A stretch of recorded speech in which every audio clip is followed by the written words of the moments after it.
এইটা একটা অ্যাডের শুটিং এর গল্প। খুব বেশি কিছু নেই। ছোটখাটো একটা অ্যাডের শুটিং এর গল্প। এবার ঈদে এটা রোজাতে পুরোটা সময় চলবে। সকালবেলায় ঘুম থেকে উঠেই চলে গেলাম হচ্ছে বনশ্রী বা ম্যারাদিয়ার দিকে। সকালবেলাটাতে তো বেশ ঠান্ডা। আপনি যদি নিজের ভেহিকল নিয়ে শুটিং এ যান তাহলে 7:30 থেকে 8:30 আপনার কল টাইম থাকবে। আর যদি আপনি শুটিং ইউনিটের গাড়িতে যান সেক্ষেত্রে আপনার কল টাইম থাকবে হচ্ছে ভোর 7:30 ভোর 4:30, 3:30, 5:30 এরকম। আমি আমার নিজের গাড়িতে যাই বলে এইটুকু সুবিধা পাই যে আমি 7:30 থেকে 8:30 র মধ্যে ঢুকে যাই। সো আমার কল টাইম ছিল 8:30 এবং আমার হাসব্যান্ড আমাকে ড্রপ করে অফিস চলে যাবে। আমরা চলে যাচ্ছি 9 1/2 এ। এটা হচ্ছে ম্যারাদিয়ার কাছে বনশ্রী দিয়ে যেতে হয়। তো ওখানে যেয়ে আমার হাসব্যান্ড বলল যে, "আমরা ব্রেকফাস্ট করে নেই। চলো গুলশানে যাই।" আমি বললাম, "এটা কোনোভাবেই পসিবল না। আমাকে আশেপাশেই থাকতে হবে।" কারণ 15 to 10 মিনিটস এর মধ্যে ওরা আমাকে ডাকবে মেকআপে বসার জন্য। তো ম্যারাদিয়ার এখানে এটার চেয়ে আর কোনো ভালো রেস্টুরেন্ট ছিল না। সেখানে আমরা বসে গেলাম হচ্ছে ডাল, ভাজি, রুটি এবং চা নিয়ে। এটাই খেলাম। না খেলেও চলতো। যেহেতু আমার হাসব্যান্ড আসলে শুটিং এ আমাকে কখনোই ড্রপ করতে আসে না।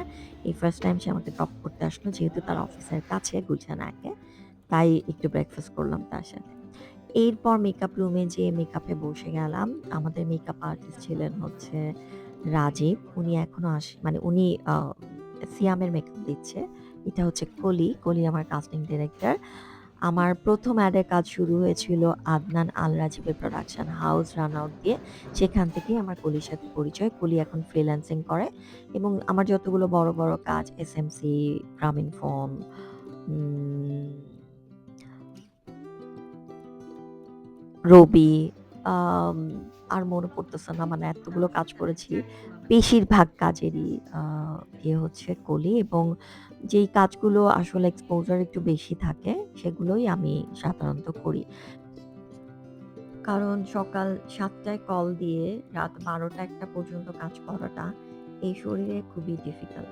সাধারণত অ্যাডের কাজগুলো এরকমই হয়, নাটকের কাজগুলোও তাই হয়। আমি লাস্ট যে চরকির জন্য যেই মিস কেওস করলাম সেখানেও সকাল ৮ টায় কল ছিল, শুটিং শেষ হয়েছিল রাত ৩ টায়।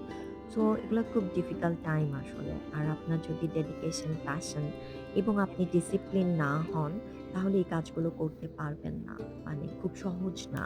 দেখতে মনে হয় যে কাজটা অনেক সহজ এবং এখানে এসে আপনি যখন ঠিকমতো আপনার ইমোশনাল সিনটা ডেলিভারি করতে পারবেন না বা ডায়ালগটা ভুলে যাবেন বা কোনো কারণে আপনি স্টিভ হয়ে আছেন বা আপনি যেভাবে চাচ্ছেন বা ডিরেক্টর যেভাবে চাচ্ছে ওইভাবে ডেলিভারি দিতে পারছেন না, তখন কিন্তু ডিরেক্টর, অ্যাসিস্ট্যান্ট ডিরেক্টর বলেন অনেকেই কিন্তু আপনাকে ইভেন আপনার কো-আর্টিস্ট অনেকেই কিন্তু আপনাকে কথা শোনাবে যে এটা পারছেন না, এটা হচ্ছে না। মানে কি করছেন আপনি?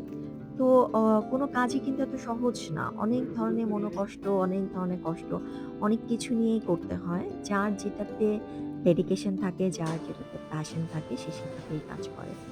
এটা হচ্ছে লাঞ্চের জায়গা। এখানে বড় টেবিলের মধ্যে সবার জন্যই লাঞ্চের ব্যবস্থা করা হয়। একেবারেই যারা টপ ক্লাস আর্টিস্ট যেমন সিয়াম, নাবিলা এখানে ছিলেন, তাদের লাঞ্চ আলাদা রুমে আলাদা জায়গায় যাবে। তাদের মেকআপ রুম, বসার রুম সব আলাদা থাকবে। এটাই খুব স্বাভাবিক। কারণ এত মানুষের সাথে আসলে আর্টিস্টরা বসতে পারবে না। এবং এইটাকে নিয়ে কেউ যদি মন খারাপ করে বা অন্যরকম কথা বলে সেটা আসলে খুবই অবিবেচকের মতো হবে। আ তারা অনেক ধরনের কাজ করে আজকে এই অবস্থানটা তৈরি করেছে এবং তারা যেহেতু মেইন ক্যারেক্টার তাদের নিজেদের মেন্টাল রিল্যাক্স, খাবার আরামের ব্যবস্থা, বাথরুমের সুব্যবস্থা এটা থাকাটা জরুরি। সো আমি এগুলোকে কখনোই ওইভাবে দেখি না। আমি যেই ক্যারেক্টার আর্টিস্ট করি সেজন্য সবাই আমাকে রেসপেক্ট করে, আমাকে সম্মান দেয়, আমার জায়গাটা আলাদা রাখে বা খাবারটা ঠিকমতো এসে আমাকে দেয়, আমাকে জিজ্ঞেস করে কিছু লাগবে কিনা। আমি এটাতেই সুখী, এটাতেই হ্যাপি। এর চেয়ে বেশি এক্সপেকটেশন আমার নেই। নিজেকে আমি এমন বড় কিছু মনে করি না। আর আমি যেহেতু আমার গাড়ি নিয়ে যাই, বেশিরভাগ সময় মেকআপ-টেকআপ হয়ে গেলে আমি আমার গাড়িতেই বসি। ওটাতেই আমি আমার বলতে পারেন যে আমার গাড়ি আমার মেকআপ রুম বা আমার রেস্টিং এরিয়া বা রেস্টিং জায়গা যেটাই বলে।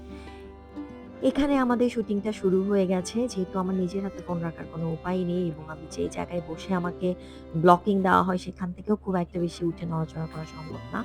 সো আ কস্টিউমের যে অ্যাসিস্ট্যান্ট ডিরেক্টর, অ্যাসিস্ট্যান্ট পিঙ্কি ওর কাছে আমার ফোনটা ছিল। ওকে বলেছিলাম যদি পারো তাহলে কিছু ভিডিও করো। ও যেভাবে পেরেছে কিছু ভিডিও করে দিয়েছে। এরপর রাত ১ টার দিকে বাসায় ফিরে আসছি প্রচন্ড টায়ার্ড এবং আজকেও কিন্তু ১২ অথবা ১৩ ডিগ্রি সেলসিয়াস, খুবই ঠান্ডা। বাসায় ফিরে গোসল-টোসল করে একটু ঘুমিয়ে নিলাম। কালকেই আমার শুটিং শেষ হয়ে যাওয়ার কথা ছিল। যেহেতু ডিরেক্টর শেষ করতে পারেননি, তাই আজকেও আমাকে আবার কল দিয়েছে এবং আমার আজকে কল টাইম বিকেল ৫ টায়। তো আমি ঘরের কাজ-টাজ সেরে, ঘরের অবস্থা খুবই নাজেহাল। আমার ছুটিতে যাওয়া বুয়া যে ১ মাসের জন্য চলে গিয়েছিল, সে আবার ব্যাক করেছে। একটু শান্তি জীবনে ফিরে এসেছে। সো আজকে যেহেতু কোনো রান্নার কাজ নেই, তাই দুজনকে বলেছি পুলি পিঠা বানাতে। আমার যেহেতু কোনো রকম তেল এবং রেড মিট খাওয়া নিষেধ, কারণ আমার ভীষণ হাই কোলেস্টেরল। সো আমি যেটা করেছি, এগুলোকে স্টিম দিয়েছি, দিয়ে গুড় দিয়ে দুধ দিয়ে একটা রস বানিয়ে তার মধ্যে ভেজাবো। শুটিং থাকলে যে ঘরের কাজ করা যাবে না তা তো আর না। সো বিকেল ৫ টায় আমি চলে যাচ্ছি 9 1/2 স্টুডিওতে। ঢাকা শহরে কয়েকটা স্টুডিও আছে, তার মধ্যে 9 1/2 বেশ পপুলার, কারণ অনেক জায়গা, অনেক স্পেশিয়াস একটা স্টুডিও। সো অ্যাডের কাজগুলো বেশিরভাগ সময় এখানে বা প্রাণের স্টুডিওতে বা এফডিসিতে এগুলোতেই হয়। মেকআপ রুমে প্রচুর মানুষের মেকআপ চলছে, তার সাথে আমিও মেকআপে বসে গেলাম। আজকে প্রচুর আর্টিস্ট, কারণ আজকে ঈদের দিনের রাতের বেলার একটা শুটিং হবে এবং এখন রাত ১২টা বাজে, ১৩ ডিগ্রি সেলসিয়াস, মাথার উপরে কোনো ট্রিপল নেই। এই কুয়াশার মধ্যে পুরোটা টাইম আপনাকে গরম কাপড় ছাড়া দাঁড়িয়ে শুট করতে হবে। তো মিউজিকে সবাই নাচছে বা ওয়ার্ম আপ হচ্ছে, যে এই ঠান্ডায় এমনি দাঁড়িয়ে থাকা সম্ভব না। আর এই যে পিচ্চি, পিচ্চি বাচ্চাগুলো, এরাও শীতের কাপড় ছাড়াই ঘোরাঘুরি করছে। সো এবং একটা সিনই কিন্তু আমরা ধরেন যে কখনো, কখনো ৫-৬ ঘন্টা লাগিয়ে করি, কখনো ৩-৪ ঘন্টা। কারণ অ্যাডের জন্য অনেক ছোট, ছোট মোমেন্ট এর প্রয়োজন পড়ে, অনেক এক্সপ্রেশনস এর প্রয়োজন পড়ে। সেই কারণেই এত সময় লাগে। এটা নাটকে সাধারণত লাগে না সিকোয়েন্স শেষ করতে। এখানে একটা সিকোয়েন্স শেষ করতেই অনেক সময় লাগে, কারণ অনেক অ্যাঙ্গেল থেকে অনেক এক্সপ্রেশন, অনেক ইমোশন দিয়ে শেষ করতে হয় তাই। তো এই বাচ্চাটাও ছিল শুটিং এ। এই দেখে মনে হচ্ছে না যে কি পরিমাণ ঠান্ডা, কিন্তু সবাই খুব কাঁপছিলাম। এরপর রাত ১ টায় শুটিং শেষ হলো এবং আজকেও আমার হাসব্যান্ড আমাকে নিতে গিয়েছে। এটার প্রধান কারণ হচ্ছে ঢাকার সিচুয়েশন যেহেতু এখন আনস্টেবল এবং খুব ভালো না, সেজন্যই সে আমাকে পিক এবং ড্রপ করেছে।